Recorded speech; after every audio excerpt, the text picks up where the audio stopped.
Hi everyone, welcome to my YouTube channel. एक बार महात्मा बुद्ध अपने कुछ शिष्यों के साथ एक गांव में भ्रमण कर रहे थे। उन दिनों कोई वाहन नहीं हुआ करते थे, सो लोग पैदल ही मीलों की यात्रा करते थे। ऐसे ही गांव में घूमते हुए काफ़ी देर हो गई थी।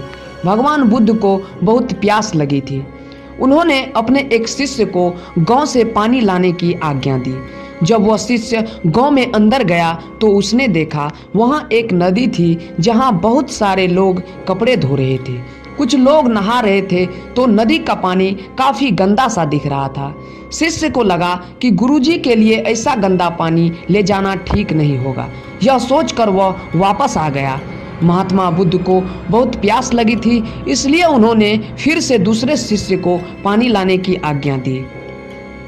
कुछ देर बाद वह शिष्य लौटा और पानी ले आया। महात्मा बुद्ध ने शिष्य से पूछा कि पानी तो गंदा था, फिर तुम साफ पानी कैसे ले आए?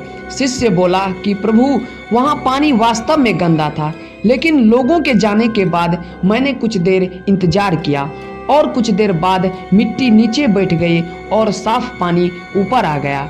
बुद्ध यह सुनकर बड़े प्रसन्न हुए और बाकी शिष्यों को भी सीख दी कि हमारा ये जो जीवन है यह पानी की तरह है।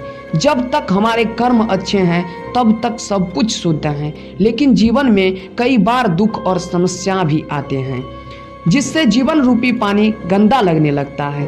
कुछ लोग पहले वाले शिष्य की तरह बुराई को देखकर घबरा जाते हैं और मुसीबत देखकर वापस लौट आते हैं। वहीं जीवन में कभी आगे नहीं बढ़ पाते हैं। वहीं दूसरी ओर कुछ लोग जो धैर्यशील होते हैं वो व्याकुल नहीं होते और कुछ समय बाद गंदगी रूपी समस्याएं खुद ही खत्म हो जाते हैं।